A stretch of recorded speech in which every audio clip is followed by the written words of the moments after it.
আজকে মাকে বলেছিলাম রুটি দিয়ে খাওয়ার জন্য ঝালঝাল করে চিকেন কষা বানাতে, সো মা কিন্তু সেটাই বানিয়ে দিয়েছিল। প্রথমে মাংসটাকে একটু ম্যারিনেট করার জন্য অল্প একটু টক দই আর একটুখানি লঙ্কার গুঁড়ো, একটু নুন, হলুদ আর একটুখানি সামান্য পরিমাণে দেখো কাঁচা সর্ষে তেল, কাঁচা পেঁয়াজ সব কিছু দিয়ে ভালো করে মাংসটাকে ম্যারিনেট করে রেখে দিল কিছুক্ষণের জন্য।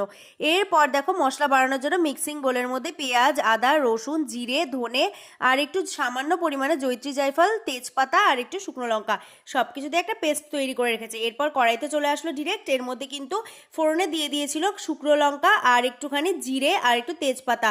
তারপর কিন্তু এর মধ্যে পেঁয়াজটাকে ভালো করে ফ্রাই করে নেওয়ার পর এর মধ্যে মশলাটা অ্যাড করে দিল। এরপর মশলাটা কষে এলে এর মধ্যে টমেটো কুচি আর একটু চিনি দিয়ে ভালো করে মশলাটাকে আরও কিছুক্ষণ কষিয়ে নেওয়ার পর ম্যারিনেট করে রাখা চিকেনটা এর মধ্যে অ্যাড করে দিল। ভালো করে চিকেনটাকে কষাতে হবে, যেহেতু জল দেওয়া হবে না, ঢেকে ঢেকে রান্না করছিল। আর এর মধ্যে দিয়ে দিল কষানোর পর একটু মিট মশলা, আরও কিছুক্ষণ ধরে এটাকে কষিয়ে নিচ্ছে মা ঢাকা দিয়ে। এরপর কিছুক্ষণ